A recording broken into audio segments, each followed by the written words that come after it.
Hi, class. So, for your next assignment for this class, following up your last one, World Well Built, I want you to create a world now. This is going to take some time and be a bit of work, so I want to make a video here walking you through some of the basic questions you're going to want to answer. There should be a document along with this assignment for you to read through, asking you some good questions to be thinking about, but the whole point is you are going to be creating an entire world for this assignment. Really, you're going to be coming up with all the details of this place. What is it? What's going on there? Why is it important? What sort of stories might be happening there? You're going to eventually create at least one story in this place. So I wanted to walk you through the beginnings of it. That's what you're going to be creating this week. So first questions you should be asking yourself is, what kind of world is this? Is it the real world? Is it like this, the world you currently live in? Is it a second world, as in a completely different place? Like Lord of the Rings world, like Middle Earth, what that's called, or is it some blurring of the two? Which ironically, Middle Earth is actually a bit of a blurring of the two, as J.R.R. Tolkien saw it as a mythological past world of Earth. So be thinking about that. What's your world going to be? Is it a second world? Is it the real world? Is it the real world made slightly different? You can create a second world completely from scratch. This picture here is from Terry Pratchett's Discworld series.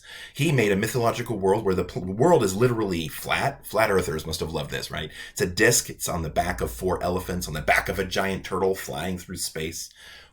That's pretty creative. What's your world going to be like? You can also have historical fiction. That's a great way to make a world. This is from the story The Man in the High Castle, which is historical fiction, as if, what if America lost World War II? And America, what we call America, is split between Japan and Nazi Germany. So currently today, what if what we call America doesn't even belong to what we think of as the United States? That's a great world to set a story in, right? When you do historical fantasies, which are really popular to do, be creative, do whatever you want. Like this picture is from the movie Inglourious Bastards, where they kill Hitler at the end, which is great. You can do that. Audiences love that. But if you're going to have something like Attila the Hun kidnapping Florence Nightingale without a time machine, you're going to need to have some explanations. So that's something to be thinking about for your world, right? So be thinking about where your world fits historically. Also, be thinking about what your world literally looks like. What type of environments are there? Deserts, oceans, mountains, forests. What type of animals? What's the climate like? Does it have earth animals? Does it have an earth climate? None of this needs to be the same as here, right? As if any of you have read the story, The Song of Ice and Fire, this series, and those, our seasons aren't set. Like, they could be any number of months long. Sometimes winters are incredibly long and people die. Sometimes summers are incredibly long and people forget how dangerous that winters can be.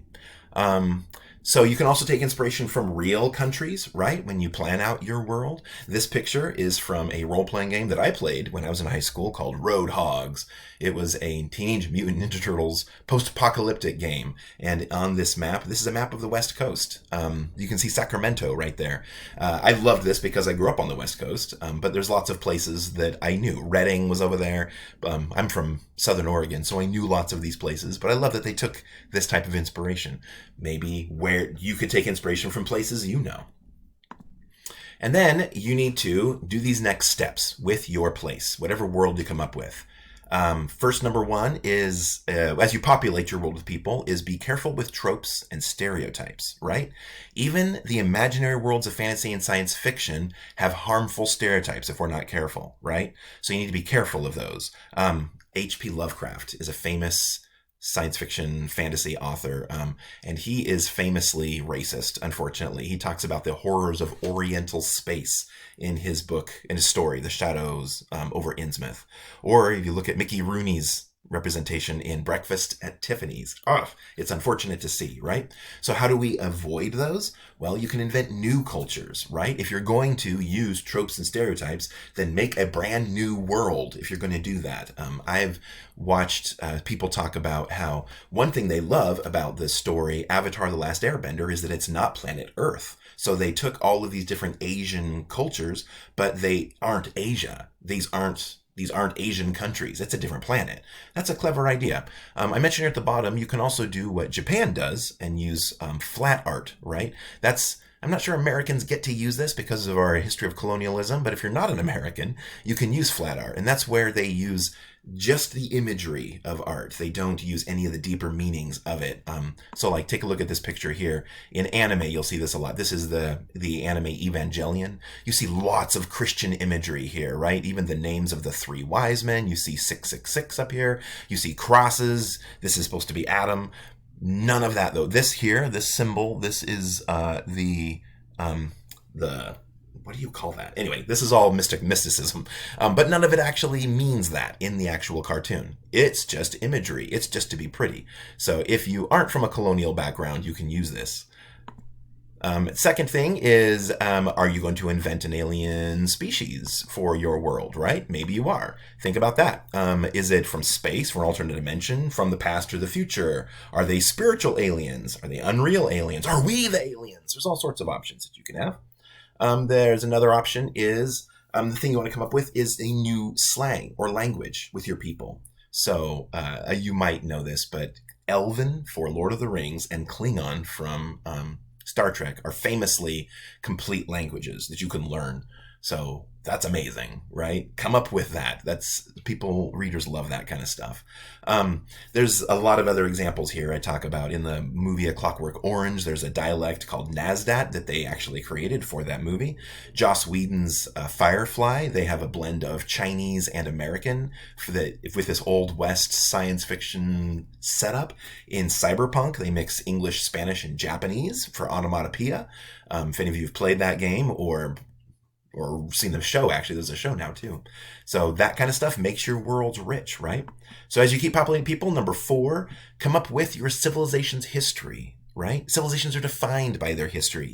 It needs to have one. So a line between historical fiction and fantasy is somewhat blurred. So like I talk about again, the George R. R. Martin's A Song of Ice and Fire. It's basically a retelling of the War of the Roses. I don't know if you knew that or not. But all of that type of thing, when you retell history, if you have a deep history, I mean, that's what makes Lord of the Rings so rich. What makes people love it so much is that there's basically a Bible written before you even get to the Lord of the Rings. It's huge.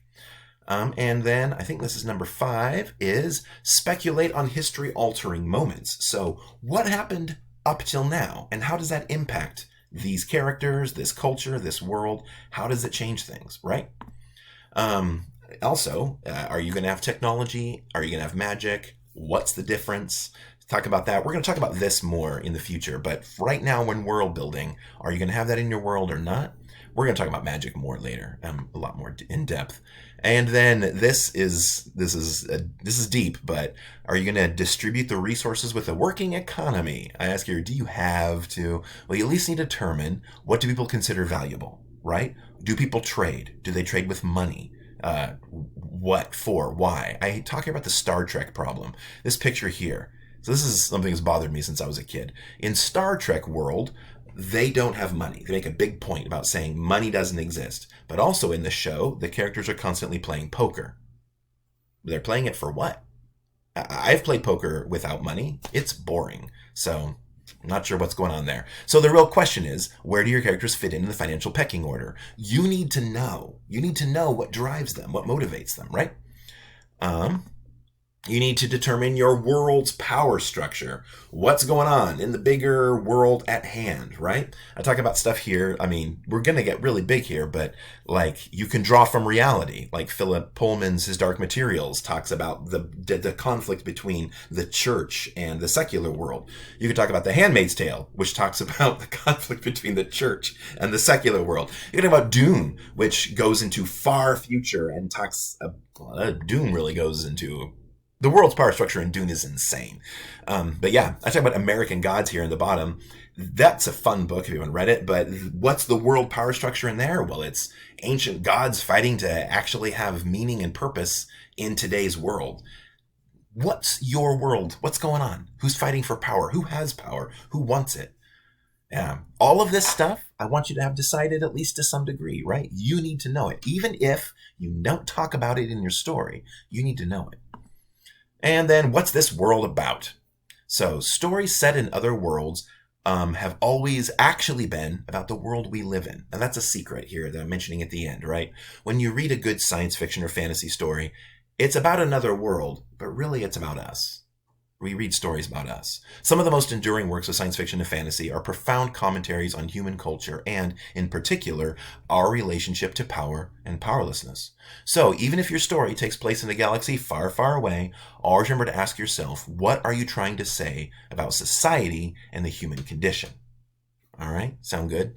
So, for your assignment for this, I want you to build a world. I'm going to attach with this a document that has a whole bunch of questions.